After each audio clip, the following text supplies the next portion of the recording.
Qué buena acción tuvo un final desastroso. Estaba regresando a mi dormitorio en la universidad después de cenar, una tarde de martes típica con mi mochila colgada de un hombro y un burrito a medio comer en la mano, cuando los vi parados allí en el pasillo, afuera de mi puerta. Y sentí un hueco en el estómago porque supe de inmediato que algo estaba muy mal. El papá de mi novia con 2 policías, ambos completamente uniformados, con sus placas brillando bajo las luces fluorescentes del pasillo de la residencia, parados afuera de mi puerta como si me estuvieran esperando, como depredadores que finalmente habían acorralado a su presa. El papá tenía los brazos cruzados con fuerza sobre el pecho, la mandíbula tan apretada que podía ver los músculos trabajando incluso desde el otro lado del pasillo, y los oficiales estaban a cada lado de él con esa expresión neutral ensayada que los policías siempre parecen tener, esa que no revela absolutamente nada. Híjole, ¿y ahora qué? Pensé, mi mente repasando a toda velocidad cada escenario posible, cada cosa que pude haber hecho mal, pero quedándome en blanco porque genuinamente no tenía idea de qué podría tratarse. Ahí está, dijo el papá, señalándome con un dedo acusador que temblaba ligeramente de ira apenas contenida. Su voz era fría y furiosa, cortando el silencio del pasillo como un cuchillo, y podía oír el odio goteando de cada sílaba. Uno de los oficiales dio un paso adelante, su mano descansando casualmente sobre su cinturón, cerca de su radio, y noté cómo sus ojos me escaneaban de arriba a abajo, evaluando, juzgando, sacando conclusiones. ¿Tú eres Pablo?, preguntó, aunque estaba claro por la reacción del papá que ya sabían exactamente quién era yo. Sí, ¿qué está pasando?, logré decir, aunque mi voz sonaba débil e insegura incluso para mis propios oídos, y podía sentir cómo me empezaban a sudar las palmas de las manos mientras el burrito de repente se sentía como si pesara 1000 kilos. Necesitamos hablar contigo sobre unas acusaciones muy serias, dijo el oficial. Su tono profesional pero con un filo de severidad que me heló la sangre, sobre contacto inapropiado con una menor. El corazón comenzó a latirme tan fuerte que podía oírlo en mis oídos, sentirlo golpear contra mis costillas como si tratara de escapar de mi pecho. ¿Qué? ¿De qué están hablando?, tartamudeé, genuinamente confundido y aterrorizado porque esas palabras, contacto inapropiado con una menor, eran de lo peor que te podían acusar, el tipo de acusación que podría destruir tu vida entera en un instante. El rostro del papá se frunció y se puso completamente rojo, transformándose de enojado a absolutamente lívido en un parpadeo, el color subiendo desde su cuello hasta su frente como un termómetro midiendo furia pura. Tú sabes perfectamente de qué se trata. Mi hija, la recogiste de la escuela hoy sin mi permiso, gruñó, y pude ver una vena latiendo en su sien. Pude ver sus puños apretándose y soltándose a los lados como si se estuviera conteniendo físicamente de lanzarse sobre mí. Yo solo le estaba dando un aventón a casa, mi novia me lo pidió, protesté. Mi voz subiendo de tono mientras el pánico comenzaba a instalarse de verdad, porque esto era una locura, absolutamente demencial, y seguramente entenderían que era solo un simple favor, nada siniestro en absoluto. Mejor entremos, dijo el segundo oficial, señalando mi puerta con una autoridad tranquila que de alguna manera hizo que todo se sintiera aún más serio, más real, más aterrador. Me temblaban las manos mientras abría la puerta, batallando tanto con las llaves que me tomó 3 intentos meterla en la cerradura, y podía sentir a los 3 observándome, juzgando cada movimiento nervioso que hacía como una prueba más de mi culpabilidad. Esto no puede estar pasando. Seguía pensando una y otra vez como un mantra. Esto no me puede estar pasando a mí. Adentro, el oficial principal sacó una libreta, abriéndola en una página nueva con eficiencia ensayada, mientras el segundo oficial se posicionó cerca de la puerta, bloqueando mi única salida, y el papá se quedó allí en medio de mi diminuto cuarto de dormitorio irradiando odio puro. Tenemos una declaración de la víctima que afirma que le has estado enviando mensajes de texto en privado. Mensajes inapropiados, dijo el oficial principal. Y esa palabra, víctima, me golpeó como un golpe físico porque implicaba que yo había hecho algo, que era culpable de algo terrible. ¿Víctima? No, eso no es. Empecé a decir. Pero el papá me puso su teléfono en la cara, tan cerca que tuve que echarme para atrás para enfocar. Capturas de pantalla, docenas de ellas, mensajes que parecían coquetos y completamente condenatorios.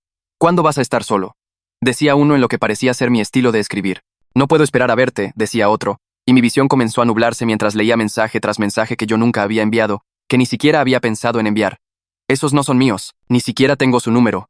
Prácticamente grité, sacando desesperadamente mi propio teléfono con manos que ahora temblaban tan violentamente que casi se me cae. Busqué torpemente a mi novia, tratando de llamarla porque ella explicaría todo. Ella les diría que todo esto era un malentendido gigantesco, que solo había recogido a su hermana porque ella me lo había pedido específicamente. El teléfono sonó y sonó y sonó, cada timbrazo sin respuesta sintiéndose como otro clavo en mi ataúd. Siempre está pegada al teléfono, excepto cuando la necesito, pensé con amargura, y por supuesto, esta tenía que ser la única vez que decidía no contestar. No contesta, observó el segundo oficial, escribiendo algo en su propia libreta, y solo podía imaginar lo que estaba escribiendo. Qué terribles conclusiones estaba sacando del silencio de mi novia, porque probablemente está asqueada, escupió el papá, su voz quebrándose ligeramente con una emoción que sonaba como una mezcla de rabia y dolor. Probablemente no puede creer que su novio es un depredador, y esa palabra, depredador, se sintió como un puñetazo en el estómago, como ser marcado con una letra escarlata que nunca podría quitarme. No lo soy, tienen que creerme, rogué, escuchando la desesperación en mi propia voz y odiando lo patético que sonaba, pero siendo completamente incapaz de detenerme. El oficial principal me interrumpió con una mano levantada. Sacamos el video de seguridad de la prepa. Te muestra sentado en tu coche afuera del edificio a las 3:15 de la tarde. Esperando, dijo. Y la forma en que enfatizó esa última palabra la hizo sonar predatoria, siniestra, como si hubiera estado acechando allí con intenciones maliciosas. Sí, porque mi novia me pidió que la recogiera, insistí, pero incluso para mis propios oídos empezaba a sonar como una excusa débil, y podía ver en sus caras que ya lo habían oído todo antes, que probablemente toda persona culpable decía algo similar. Hijo, si eso fuera cierto, ¿por qué no llamaste primero a los padres? El tono del oficial era escéptico, profesional, como si hubiera escuchado todas las excusas antes, y la mía ni siquiera era particularmente creativa. La voz del papá se quebró con emoción pura. Mi hija ha estado actuando extraño durante semanas, reservada, saliendo hasta tarde. Ahora sé por qué, dijo. Y pude oír el dolor debajo de la ira. Pude ver a un padre que realmente creía que su hija había sido victimizada. Sus manos se cerraron en puños que se pusieron blancos en los nudillos. La has estado manipulando, acusó. Y esa palabra quedó flotando en el aire como veneno. No, lo juro que yo solo. Pero justo entonces la puerta de mi porrumie por compañero de cuarto se abrió. El sonido de la perilla girando imposiblemente fuerte en el tenso silencio. Salió, con el pelo revuelto y los ojos inyectados en sangre, confundido por la conmoción y claramente sin preparación alguna para lo que estaba viendo. ¿Sabes algo de esto?, le preguntó el oficial principal, dirigiendo su atención a este nuevo testigo potencial. ¿Tu compañero mencionó que iba a recoger a una estudiante de prepa hoy? Los ojos de mi porrumie se abrieron como platos mientras procesaba la escena. Los dos policías, el padre enojado, yo viéndome como si estuviera a punto de tener un colapso nervioso. ¿No? Creo que no sabía nada de eso, tartamudeó, claramente pachequísimo, muy drogado, y probablemente sin comprender del todo lo que le estaban preguntando. Perfecto, pensé con creciente histeria. Este Pacheco me está haciendo ver aún más culpable ahora, haciendo parecer que he estado ocultando algo, andando a escondidas, guardando secretos. Los oficiales intercambiaron miradas, una de esas comunicaciones silenciosas que los agentes de la ley parecían haber perfeccionado.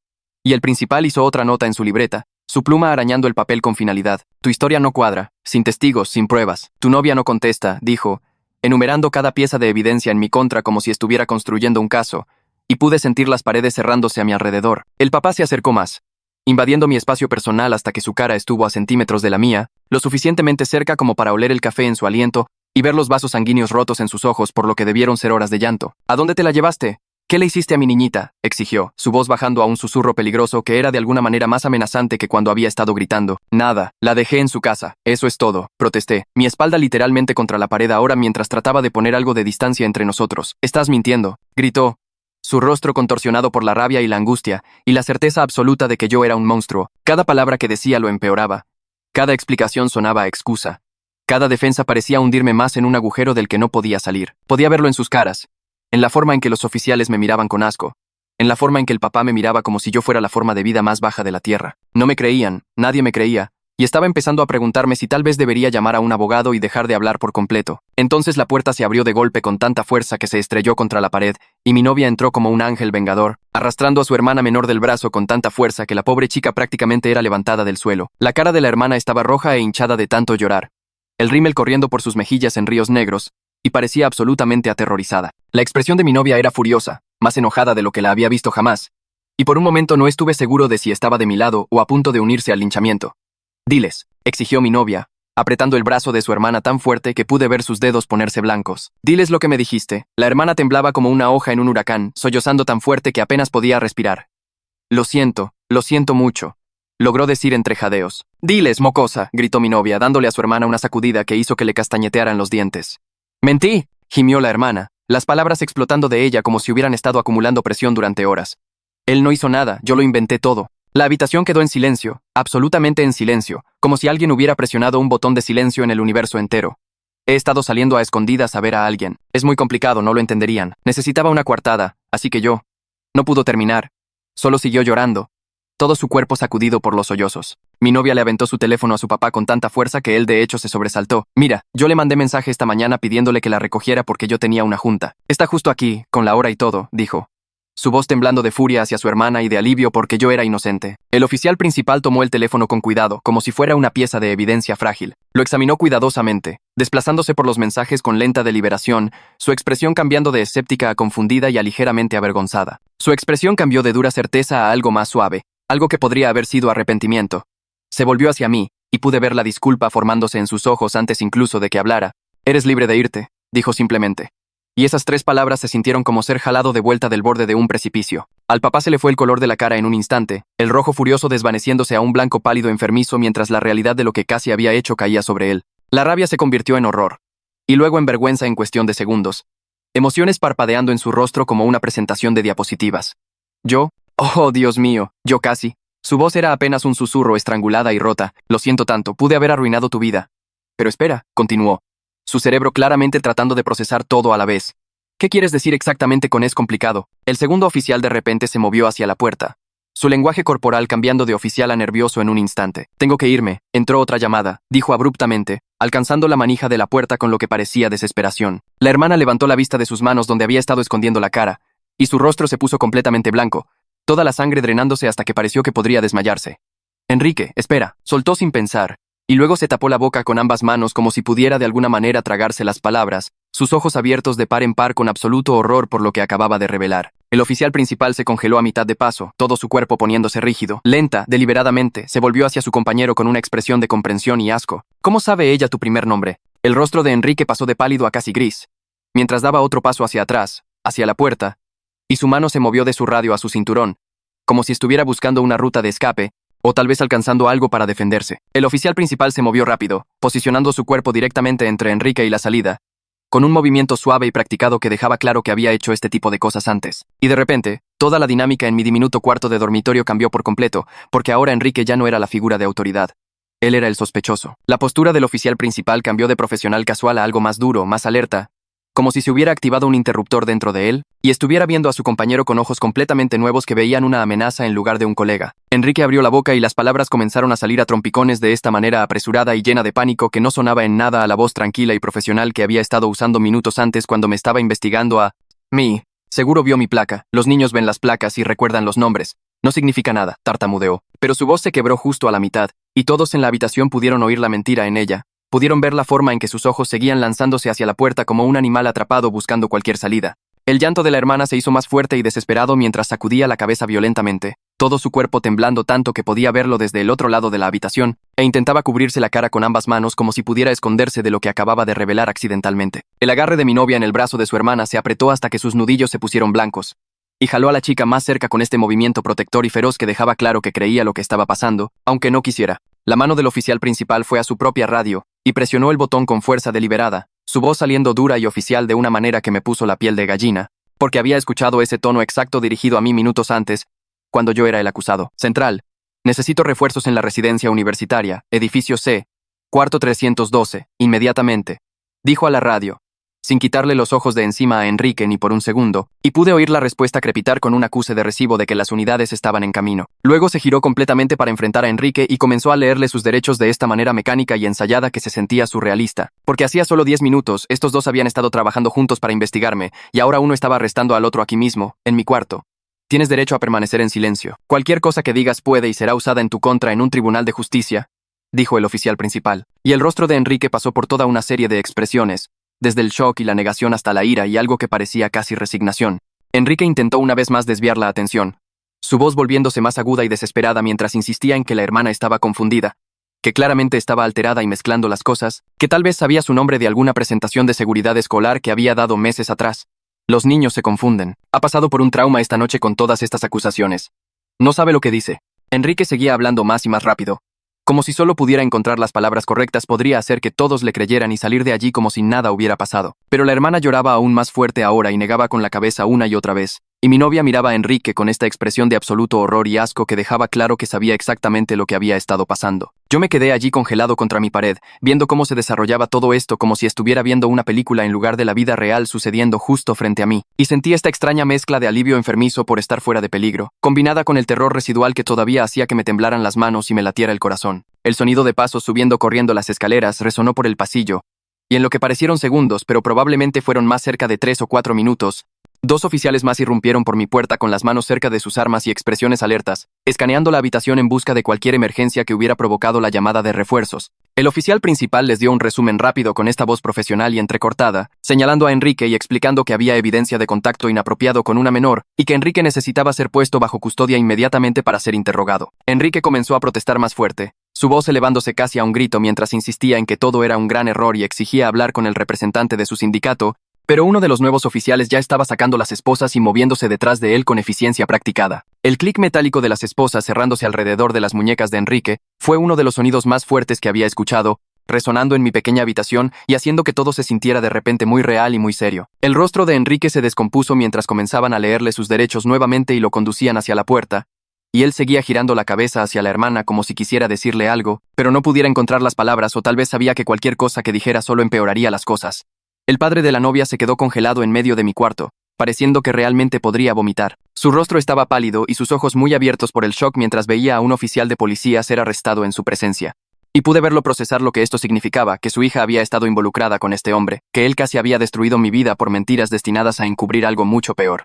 El oficial principal se quedó atrás mientras los otros dos escoltaban a Enrique hacia el pasillo, y pude oír la voz de Enrique haciéndose más débil mientras se lo llevaban por las escaleras, todavía protestando su inocencia de esa manera desesperada que lo hacía sonar más culpable con cada palabra. El oficial principal cerró mi puerta suavemente después de que se fueron y se volvió para enfrentar a todos los que quedaban en la habitación con una expresión que era profesional pero claramente disgustada, como si acabara de descubrir algo podrido que había estado escondido a plena vista. Sacó su libreta de nuevo y pasó a una página nueva, luego miró a la hermana con ojos que eran amables a pesar de todo lo que acababa de pasar y le preguntó si estaba bien para responder algunas preguntas sobre su relación con el oficial Enrique. La hermana asintió débilmente mientras seguía llorando, y mi novia mantuvo un brazo alrededor de sus hombros en este gesto protector que mostraba que estaba furiosa con su hermana por mentir sobre mí, pero también reconocía que su hermana era víctima de algo terrible. El papá finalmente se movió de su posición congelada y se desplomó en la silla de mi escritorio como si sus piernas ya no pudieran sostenerlo, y puso la cabeza entre las manos con los codos sobre las rodillas en esta postura de completa derrota. El oficial principal comenzó a hacer preguntas de esta manera cuidadosa y mesurada, manteniendo la voz tranquila y no amenazante mientras preguntaba cuándo conoció la hermana a Enrique, cómo empezaron a comunicarse, qué tipo de cosas le decía a él. Las respuestas de la hermana salieron entre sollozos,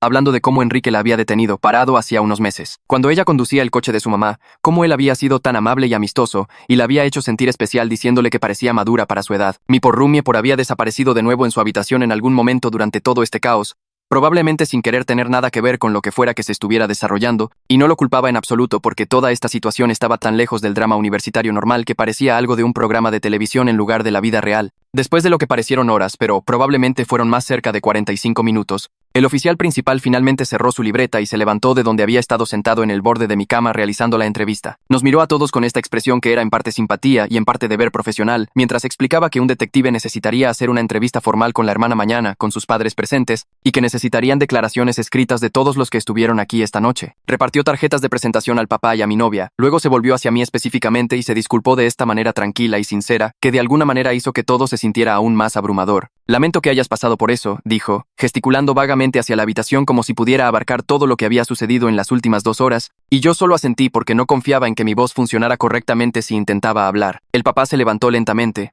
como si hubiera envejecido 10 años en la última hora, y me miró con ojos que estaban rojos y llorosos, como si hubiera estado llorando o estuviera a punto de empezar. Abrió la boca como si quisiera decir algo, alguna disculpa o explicación, pero no salió nada. Y simplemente la cerró de nuevo y sacudió la cabeza. El oficial principal les dijo que podían irse a casa por esta noche, pero que esperaran una llamada de la oficina de detectives a primera hora de la mañana, y los acompañó hacia la puerta con una cortesía profesional y amable, que era un contraste tan grande con cómo me había tratado a mí antes que me hizo dar vueltas la cabeza. Mi novia se detuvo en la puerta y me miró con esta expresión que estaba tan llena de horror, culpa y confusión que dolía físicamente verla, y articuló sin sonido: «Lo siento». Antes de seguir a su familia hacia el pasillo, el día siguiente comenzó con mi teléfono sonando a las 8 de la mañana, el sonido sacándome de un sueño inquieto lleno de pesadillas sobre ser arrestado y acusado de cosas que no hice. Un detective cuya voz era tranquila y profesional explicó que necesitaba entrevistar a la hermana formalmente con sus padres presentes y que la investigación sobre el oficial Enrique ahora estaba oficialmente abierta. Pasé la mañana en mi cuarto tratando de concentrarme en la tarea, pero sobre todo mirando mi libro de texto sin leer nada, mi mente reproduciendo la noche anterior una y otra vez como un video atascado en repetición. Mi novia me envió un mensaje de texto alrededor del mediodía diciendo que la entrevista estaba ocurriendo en la estación de policía y preguntando si estaba bien, y le respondí que estaba bien, aunque definitivamente no lo estaba. Más tarde esa tarde me llamó y me contó todo lo que salió durante la entrevista formal, su voz temblando mientras describía lo que el detective había descubierto sobre el patrón de meses de Enrique manipulando haciendo por grooming a su hermana. Enrique había detenido a la hermana por una infracción de tráfico falsa cuando ella conducía el coche de su mamá para recoger víveres, alegando que su luz trasera estaba fundida aunque no lo estaba. Había sido súper amigable y encantador durante la parada, haciendo bromas y preguntándole sobre su escuela y sus planes para la universidad, y al final había obtenido su número diciendo que lo necesitaba para el informe policial, aunque eso no era realmente necesario para una simple advertencia. Luego comenzó a enviarle mensajes de texto constantemente, siempre tarde en la noche cuando sabía que sus padres estarían dormidos, enviándole cumplidos sobre lo bonita que era y lo madura que parecía en comparación con otras chicas de su edad. La hermana admitió al detective que sabía que estaba mal, que sabía que él era demasiado mayor y que no debería estar hablando con un oficial de policía de esa manera, pero se sintió especial de que un tipo mayor con autoridad y uniforme le estuviera prestando atención. Cuando sus padres comenzaron a hacer preguntas sobre por qué siempre estaba en su teléfono y actuando de manera reservada, entró en pánico y necesitó una coartada rápido, así que me culpó a mí para desviar su atención de lo que realmente estaba sucediendo. Regresé a clases 2 días después porque no podía permitirme faltar más tiempo, pero toda la experiencia se sintió mal e incómoda de maneras que no podía explicar del todo. Caminando por el campus, sentía que todos me estaban mirando, aunque lógicamente sabía que la historia no se había extendido más allá de las personas que estuvieron directamente involucradas, pero la paranoia se había instalado en mi cerebro y no se iba. Cada vez que veía una patrulla pasando por el campus o estacionada cerca de un edificio, mi ritmo cardíaco se disparaba y sentía esta oleada de pánico que hacía que me sudaran las palmas y mi respiración se volviera superficial. En mi clase de biología, no podía concentrarme en absoluto en lo que el profesor decía sobre la respiración celular porque seguía reproduciendo ese momento en que el papá me llamó depredador y mostró esos mensajes falsos a la policía. Me temblaban las hands cuando intentaba tomar notas, haciendo que mi letra saliera toda desordenada e ilegible, y me di por vencido después de unos minutos y simplemente me quedé sentado allí mirando mi página en blanco. La chica sentada a mi lado seguía mirando de reojo con esta expresión preocupada, pero evité hacer contacto visual porque no quería explicar por qué estaba actuando tan raro. Para cuando llegó mi clase de la tarde estaba teniendo lo que estoy bastante seguro era un ataque de pánico, mi pecho sintiéndose apretado y mi visión volviéndose un poco borrosa en los bordes, así que agarré mi mochila y me fui temprano, prácticamente corriendo fuera del salón de clases antes de que alguien pudiera preguntar si estaba bien. 4 días después de esa noche en mi dormitorio, alguien llamó a mi puerta a última hora de la tarde, y cuando abrí con cautela, encontré al padre de la novia parado allí solo, viéndose como si no hubiera dormido desde que todo sucedió. Tenía los ojos inyectados en sangre y ojeras oscuras debajo de ellos. Su ropa se veía arrugada como si hubiera dormido con ella, y claramente había perdido peso porque su camisa le quedaba más holgada de lo que debería. Preguntó si podía entrar y hablar conmigo, su voz tranquila y vacilante de una manera que era completamente diferente a cómo había sonado esa noche, cuando me estaba acusando de cosas terribles. Lo dejé entrar porque, ¿qué más se suponía que debía hacer? Y se sentó en la silla de mi escritorio y comenzó a disculparse con esta voz quebrada que seguía rompiéndose por la emoción. Durante casi una hora, habló sobre lo arrepentido que estaba. ¿Cómo podría haber arruinado mi vida entera con su juicio apresurado? Cómo ni siquiera me dio la oportunidad de explicar antes de asumir lo peor de mí. Seguía diciendo que era un padre tratando de proteger a su hija y que dejó que su miedo e ira se apoderaran de su sentido común, y que nunca se perdonaría por lo que casi le hizo a una persona inocente. Me senté en mi cama escuchándolo hablar y aceptando su disculpa, porque ¿qué más podía hacer?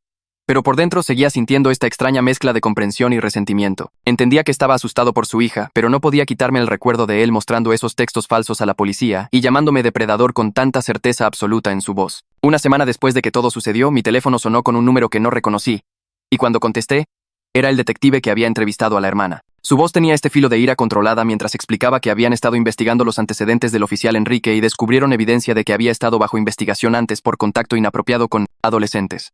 Pero las quejas anteriores habían sido desestimadas como malentendidos por su departamento. Sentí esta enorme oleada de rabia creciendo en mi pecho mientras lo escuchaba explicar cómo el sistema había fallado tan estrepitosamente que un depredador pudo conservar su placa y arma y acceso a víctimas potenciales. El detective sonaba genuinamente enojado también mientras me decía que ahora estaban construyendo un caso mucho más grande contra Enrique, investigando cada interacción que había tenido con menores durante su tiempo en la fuerza, y que podría ser llamado a testificar sobre lo que sucedió esa noche en mi dormitorio. Le dije que testificaría si era necesario porque quería que Enrique enfrentara consecuencias reales, y también porque casi me convierto en daño colateral de sus crímenes cuando la hermana me usó como su coartada. 2 semanas después, todavía tenía pesadillas sobre policías apareciendo para arrestarme, despertando en medio de la noche con el corazón latiendo con fuerza y mis sábanas empapadas de sudor. Había empezado a evitar el pasillo afuera de mi cuarto porque ahí es donde todo sucedió, donde los vi por primera vez esperándome.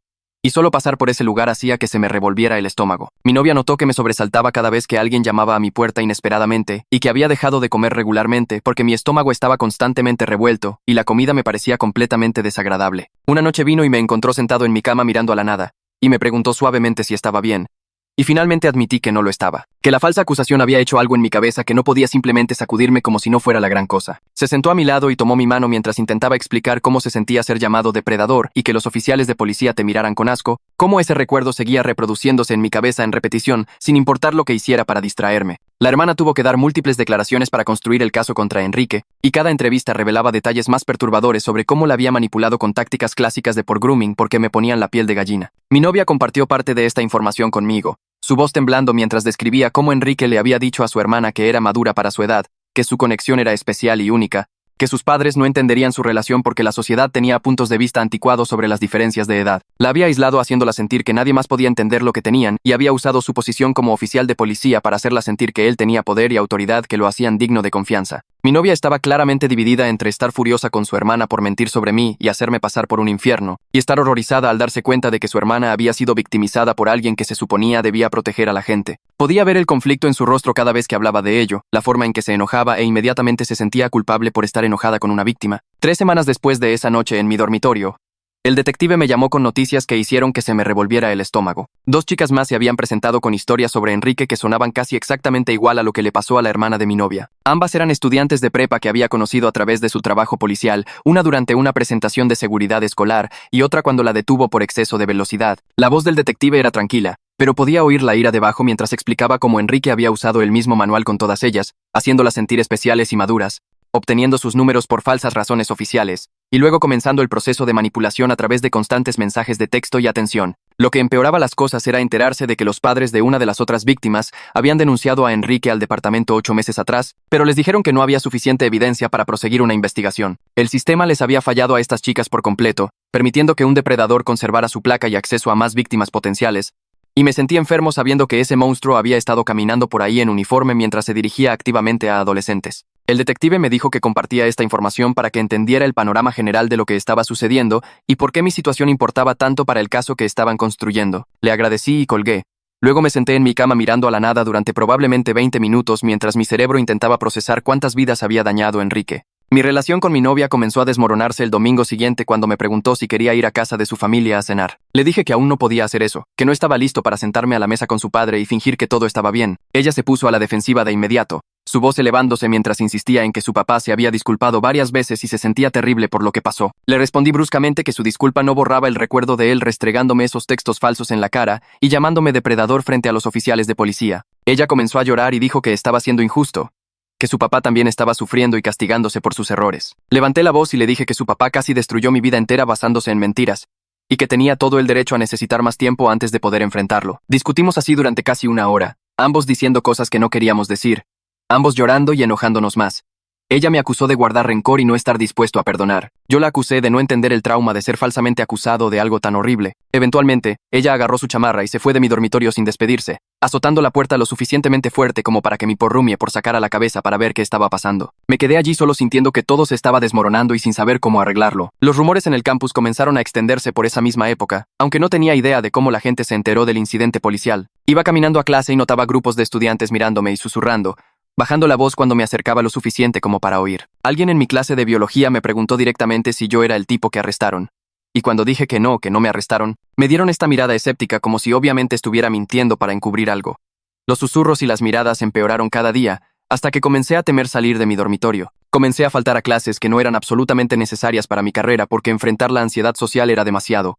Sentarme en un salón de clases sabiendo que la gente probablemente estaba hablando de mí y haciendo suposiciones sobre lo que pasó se sentía imposible. Mi asistencia empeoró tanto que los profesores comenzaron a enviarme correos electrónicos preguntando si todo estaba bien, lo que solo me hizo sentir más estresado por toda la situación. Dejé de ir al comedor y comencé a pedir comida a domicilio a mi cuarto porque no podía soportar comer en espacios públicos donde la gente pudiera reconocerme y mirar. Mientras tanto, la familia de mi novia se estaba desmoronando por completo mientras intentaban procesar todo lo que le había pasado a su hermana. Mi novia me dijo que su mamá estaba culpando a su papá por ser demasiado estricto y controlador, diciendo que él empujó a su hija hacia la rebelión al no darle suficiente libertad o confianza. Su papá se estaba culpando a sí mismo por pasar por alto todas las señales de advertencia de que algo andaba mal con su hija y por apresurarse a juzgarme a mí en lugar de hacer preguntas reales sobre lo que realmente estaba sucediendo. Seguía diciendo que debería haberse dado cuenta de que su hija estaba actuando diferente.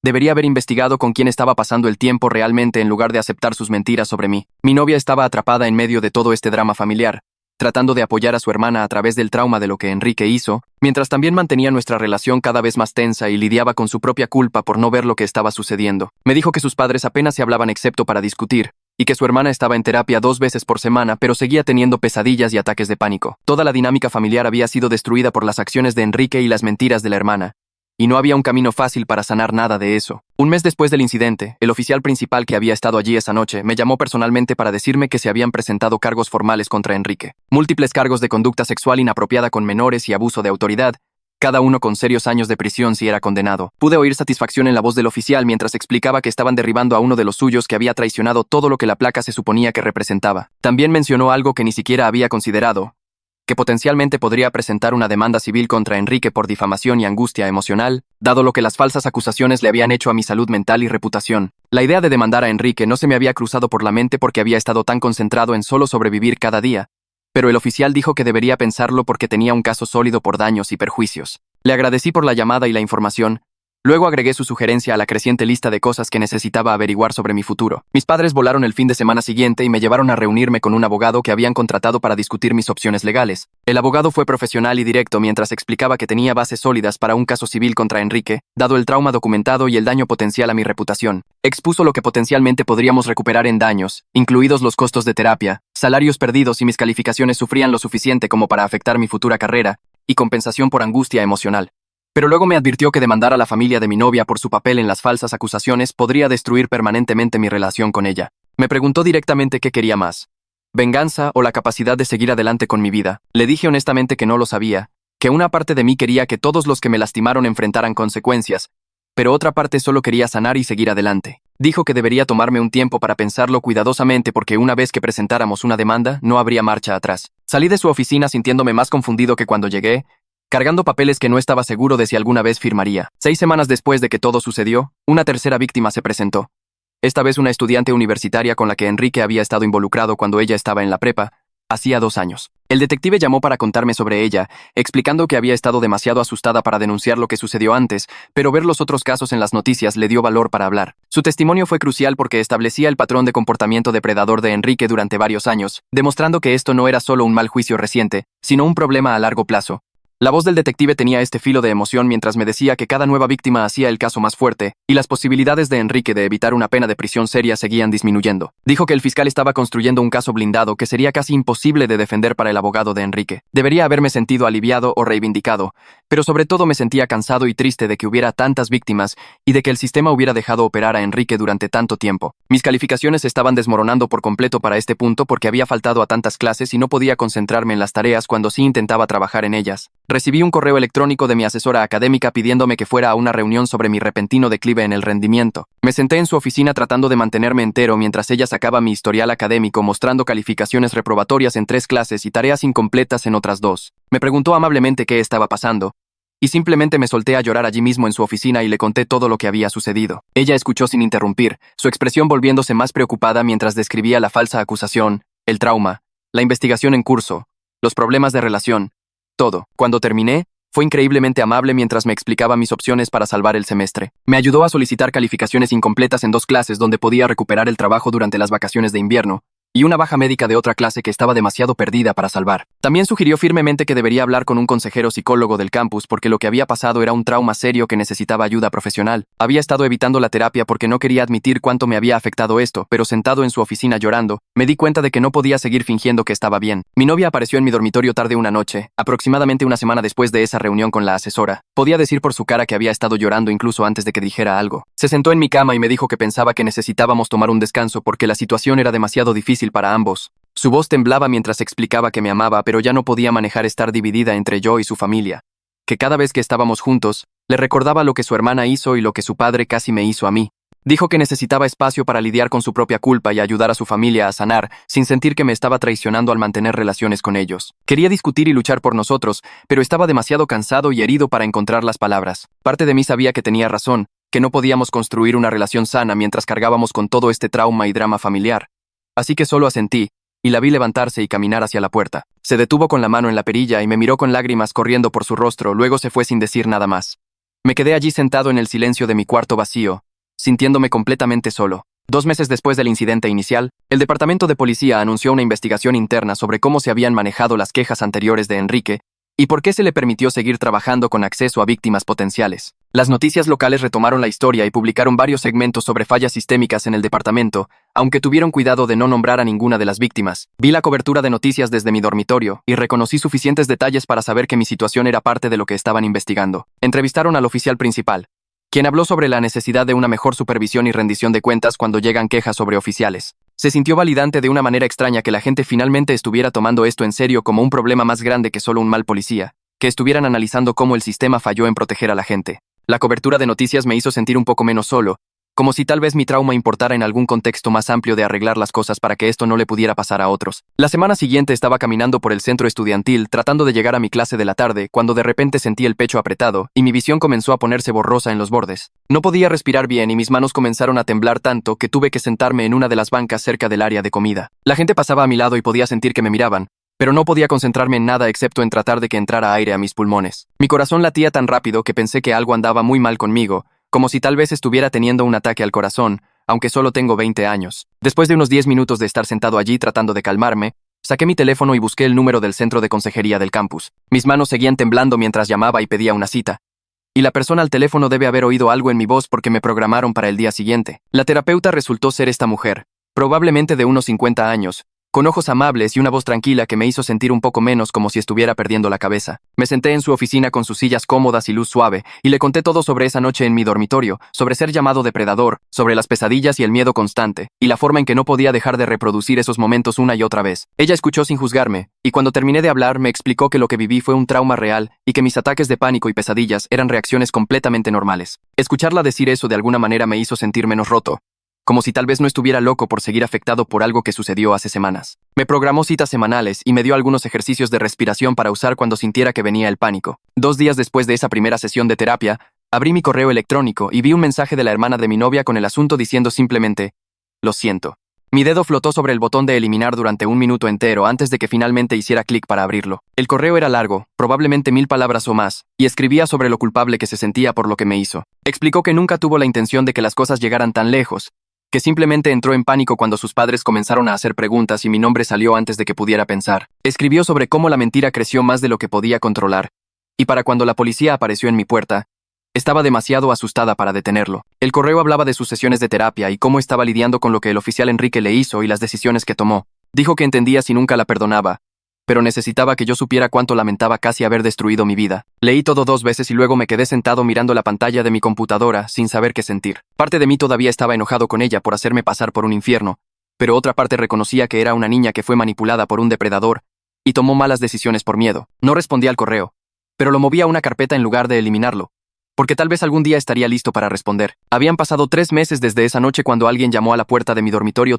una tarde de martes. Abrí y encontré a una mujer con ropa profesional sosteniendo una libreta y una credencial de prensa colgando de su cuello. Se presentó como reportera de la estación de noticias local y dijo que quería entrevistarme sobre ser falsamente acusado. Se me revolvió el estómago de inmediato y le pregunté cómo obtuvo mi nombre, porque la policía y la fiscalía habían prometido mantener privadas las identidades de las víctimas. Ella me dio esta sonrisa de disculpa y dijo que las fuentes hablan y que pensaba que mi historia merecía ser contada. Le dije que no estaba interesado en ninguna entrevista e intenté cerrar la puerta, pero ella siguió hablando, diciendo lo importante que era que la gente entendiera lo que las falsas acusaciones pueden hacer. Le cerré la puerta en la cara e inmediatamente llamé a la seguridad del campus para informar que una reportera estaba acosando a los estudiantes en los dormitorios. Luego llamé a mis padres en pánico porque tenía miedo de que las noticias publicaran mi nombre de todos modos y me siguiera para siempre. Mi papá dijo que ellos se encargarían y al día siguiente hicieron que un abogado enviara una carta a la estación de noticias amenazando con acciones legales si publicaban mi identidad. La estación retrocedió, pero todo el asunto me dejó sintiéndome expuesto y vulnerable de una manera nueva que no había experimentado antes. Una semana después del incidente de la reportera, la fiscal me llamó con noticias que hicieron que mis manos comenzaran a temblar de nuevo. El abogado defensor del oficial Enrique había presentado mociones tratando de que el testimonio de la hermana de mi novia fuera desestimado. El abogado argumentaba que ella era una testigo poco confiable porque ya había admitido haber mentido una vez cuando me culpó a mí. La fiscal explicó que necesitaban establecer la línea de tiempo de cuando se expuso la relación de la hermana con Enrique, y eso significaba que yo podría necesitar testificar sobre la falsa acusación. Me preguntó si estaría dispuesto a subir al estrado y describir lo que sucedió esa noche en mi dormitorio cuando la hermana accidentalmente dijo el nombre de Enrique. Me senté allí en mi cama sintiéndome mal del estómago porque la idea de sentarme en un tribunal hablando sobre ser llamado depredador me daba ganas de vomitar. Pero también sabía que si no testificaba, Enrique podría salirse con la suya por lo que les hizo a esas chicas. Le dije a la fiscal que lo haría, porque permanecer en silencio se sentía como dejar que ese monstruo ganara, y no podría vivir conmigo mismo si el sistema fallaba de nuevo, porque yo estaba demasiado asustado para hablar. Después de que acepté testificar, pasé las siguientes 2 semanas trabajando con mi terapeuta para manejar mi ansiedad sobre enfrentar a Enrique en la corte. Me hizo practicar contar mi historia una y otra vez hasta que pudiera hacerlo sin que me temblara la voz o las manos. Hicimos ejercicios de respiración y técnicas de visualización donde me imaginaba a mí mismo manteniendo la calma en el estrado de los testigos. Mis padres volaron desde casa para apoyarme y eso ayudó más de lo que esperaba, porque tenerlos allí me hizo sentir menos solo. Luego, mi novia me envió un mensaje de texto de la nada diciendo que escuchó que iba a testificar y preguntando si quería que ella estuviera allí. Miré ese mensaje durante probablemente 20 minutos antes de responder que sí, que me gustaría que estuviera allí si estaba dispuesta. Su respuesta llegó rápido, diciendo que estaría allí sin importar qué. Leer esas palabras hizo que algo cambiara en mi pecho y me di cuenta de que todavía la amaba a pesar de todo lo que había pasado entre nosotros. El descanso había sido difícil, pero tal vez necesitábamos ese tiempo separados para descubrir qué queríamos realmente. El día después de que mi novia me envió un mensaje sobre estar en el juicio, le pregunté si quería que nos viéramos para tomar un café y hablar de todo. Nos vimos en este café tranquilo fuera del campus donde solíamos ir todo el tiempo antes de que todo se desmoronara. Sentarme frente a ella se sintió raro al principio, como si fuéramos extraños que solían conocerse muy bien. Ella comenzó diciendo que lamentaba haber sugerido el descanso cuando yo más necesitaba apoyo. Le dije que yo también lo sentía, por estar tan concentrado en mi propio trauma que no pensé en cuánto estaba sufriendo ella viendo a su hermana pasar por esto. Hablamos durante casi 3 horas sobre lo difíciles que habían sido los últimos meses y cómo ambos cometimos errores y cómo manejamos las cosas. Admitió que su familia seguía siendo un desastre, con sus padres apenas hablándose y su hermana batallando en terapia. Le conté sobre mis ataques de pánico y pesadillas y cómo finalmente estaba recibiendo ayuda. Al final de la conversación, ambos estuvimos de acuerdo en que queríamos volver a intentarlo, pero necesitábamos hacerlo de manera diferente esta vez. Decidimos tomar las cosas con calma y ser más honestos sobre nuestros sentimientos en lugar de guardarnos todo. También establecimos límites claros sobre su familia, porque todavía no estaba listo para sentarme en su mesa y fingir que todo estaba bien. 4 meses después de esa terrible noche en mi dormitorio, entré a un tribunal vistiendo el único traje que tenía y sintiendo que podría desmayarme. La fiscal me había preparado para lo que vendría, pero estar realmente allí con Enrique sentado en la mesa de la defensa hizo que mi corazón se acelerara. Cuando dijeron mi nombre, me levanté y caminé hacia el estrado de los testigos con piernas que sentía que podrían fallarme. Puse mi mano sobre la Biblia y juré decir la verdad, y luego me senté frente a la fiscal. Ella me pidió que describiera lo que sucedió la noche en que la policía vino a mi dormitorio, y respiré profundamente antes de comenzar. Le conté al tribunal sobre verlos esperando afuera de mi puerta, sobre ser acusado de contacto inapropiado con una menor, sobre los mensajes de texto falsos y ser llamado depredador. El abogado de Enrique objetó algunas veces, pero el juez me dejó continuar. Cuando fue el turno del abogado defensor de interrogarme, trató de hacerme parecer poco confiable señalando que había estado comiendo un burrito durante una confrontación policial seria. La fiscal objetó y el juez le dijo a la defensa que se enfocara en hechos relevantes. Mantuve la voz firme mientras describía el momento en que la hermana de mi novia accidentalmente llamó a Enrique por su primer nombre y todos se dieron cuenta de lo que realmente estaba sucediendo. Miré a Enrique una vez durante mi testimonio y su rostro estaba completamente inexpresivo, como si no sintiera nada por lo que había hecho. Después de que terminé de testificar, me senté en la galería para ver a la hermana de mi novia subir al estrado. Se veía mucho más joven de lo que se veía esa noche en mi dormitorio, sentada allí con un vestido conservador y el cabello recogido. La fiscal le pidió que describiera su relación con Enrique, y ella comenzó a llorar incluso antes de decir las primeras palabras, pero su voz era fuerte mientras explicaba cómo él la detuvo por una infracción de tráfico falsa y obtuvo su número. Habló sobre los constantes mensajes de texto y cumplidos, y cómo él la hacía sentir especial y madura. Luego describió lo asustada que estaba cuando sus padres comenzaron a hacer preguntas sobre su comportamiento, y cómo entró en pánico, y me culpó a mí sin pensar en las consecuencias. Miró directamente a Enrique mientras hablaba,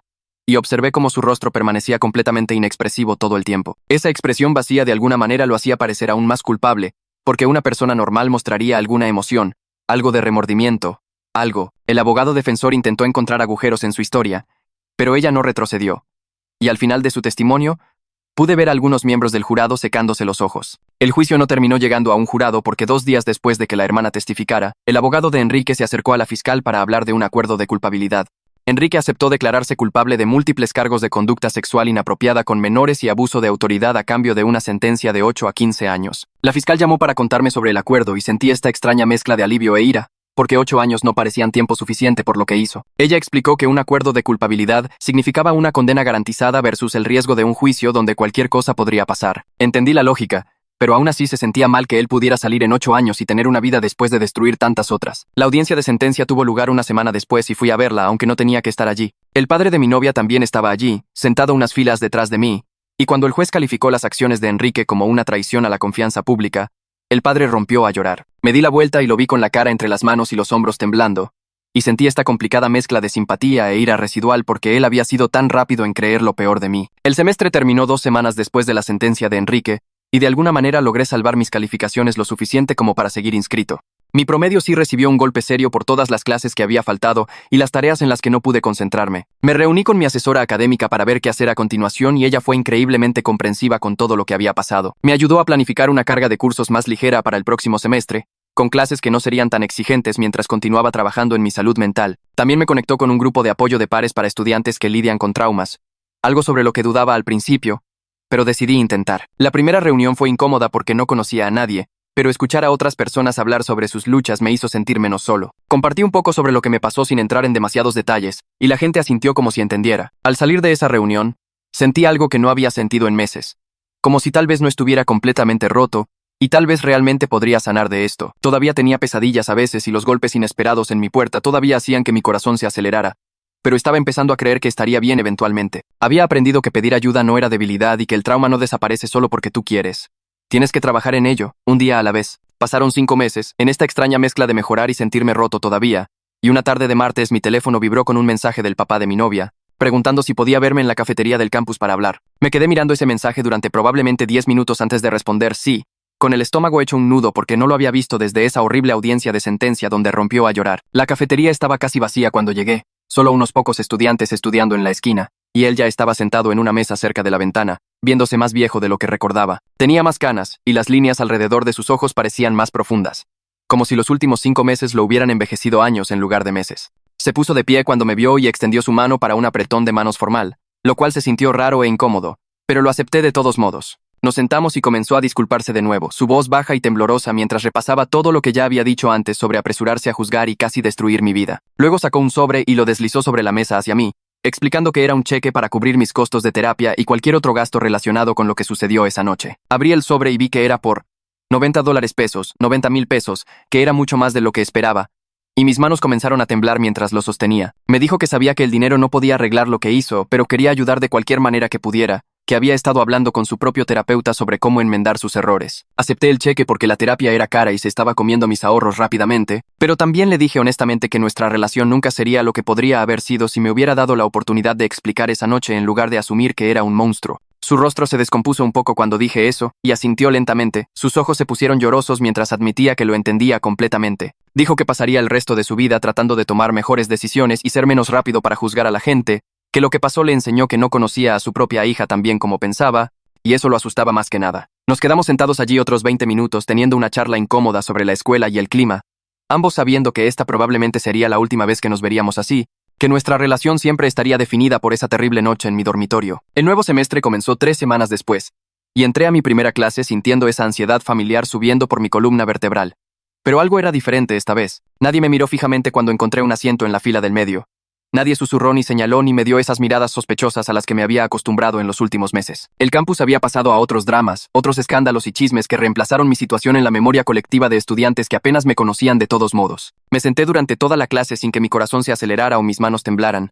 De hecho, tomando nota sobre lo que el profesor decía de biología molecular en lugar de obsesionarme con si la gente estaba hablando de mí. Mi novia me vio después de clase y caminamos juntos al centro estudiantil, su mano encontrando la mía naturalmente como solía hacerlo antes de que todo se desmoronara. Habíamos estado tomando las cosas con calma desde que volvimos, teniendo conversaciones honestas sobre nuestros sentimientos en lugar de guardarnos todo.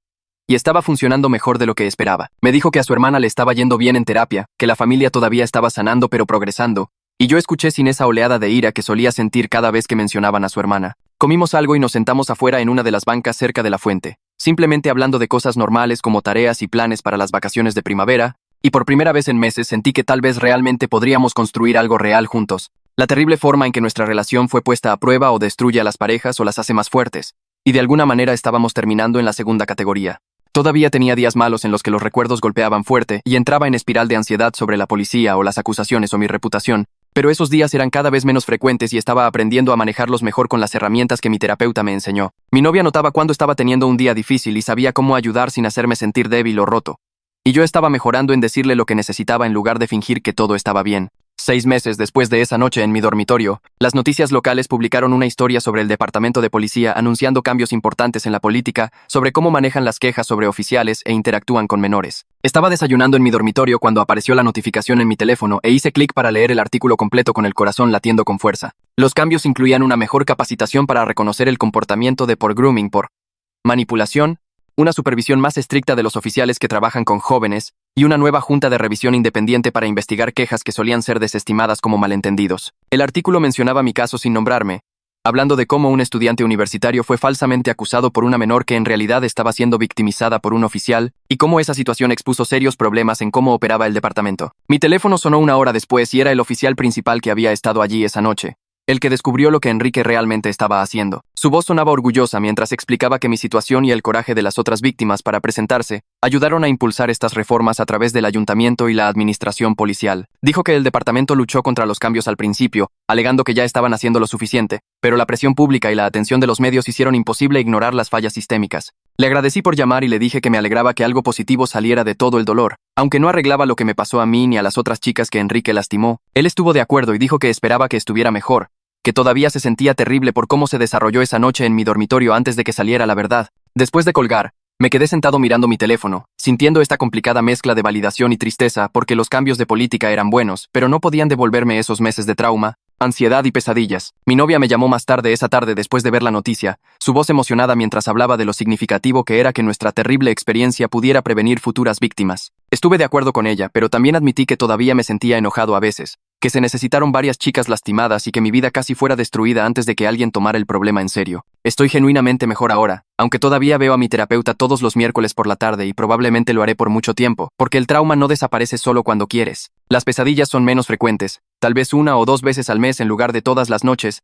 y puedo manejar golpes inesperados en mi puerta sin que mi corazón intente escapar de mi pecho. Mi relación con mi novia es más fuerte de lo que jamás pensé posible después de lo que pasamos, porque sobrevivimos a algo que podría habernos destruido y salimos del otro lado siguiéndonos eligiendo. Aprendimos a comunicarnos mejor y a ser honestos sobre nuestros sentimientos en lugar de asumir que la otra persona sabe lo que estamos pensando o necesitamos. Aprendí que soy más fuerte de lo que pensaba, que puedo manejar que sucedan cosas terribles y aún así levantarme al día siguiente y seguir adelante. Las cicatrices siguen allí, tanto las emocionales por ser llamado depredador como las psicológicas por tener mi vida casi desmoronada basada en mentiras, pero ya no me controlan como lo hacían esos primeros meses. Incluso estoy considerando cambiar mi carrera a criminología porque quiero ayudar a arreglar el sistema que casi me falla tan gravemente. Quiero ser parte de asegurar que lo que me pasó a mí y a esas chicas no le pase a otras personas. Mi asesora académica piensa que es una buena idea y dice que mi experiencia personal me haría un defensor más fuerte de la reforma y los derechos de las víctimas. La vida no es perfecta, y todavía tengo días en los que lucho con la ansiedad o problemas de confianza o ira por todo lo que pasó, pero estoy avanzando un día a la vez. Y eso es suficiente por ahora. Mi novia y yo hablamos sobre el futuro a veces, sobre dónde estaremos en 1 año o 5 años, y esas conversaciones ya no me asustan como antes, cuando no podía imaginar sobrevivir la próxima semana. Deposité ese cheque de su padre y lo usé para pagar la terapia y para reconstruir mis ahorros después de meses de apenas sobrevivir. Y aunque el dinero ayudó, en la práctica también representaba algo más grande sobre la rendición de cuentas y tratar de hacer las cosas bien. El semestre va bien, y mis calificaciones han vuelto a donde estaban antes de que todo sucediera, demostrando que puedo tener éxito académico, incluso después de que el trauma intentara descarrilar toda mi experiencia universitaria. A veces paso por ese pasillo afuera de mi antiguo cuarto de dormitorio, y recuerdo verlos parados allí esperándome. Recuerdo ese momento de terror puro, cuando pensé que mi vida había terminado, pero ahora puedo seguir caminando sin desmoronarme porque sé que sobreviví a lo peor que podía imaginar, y todavía estoy aquí.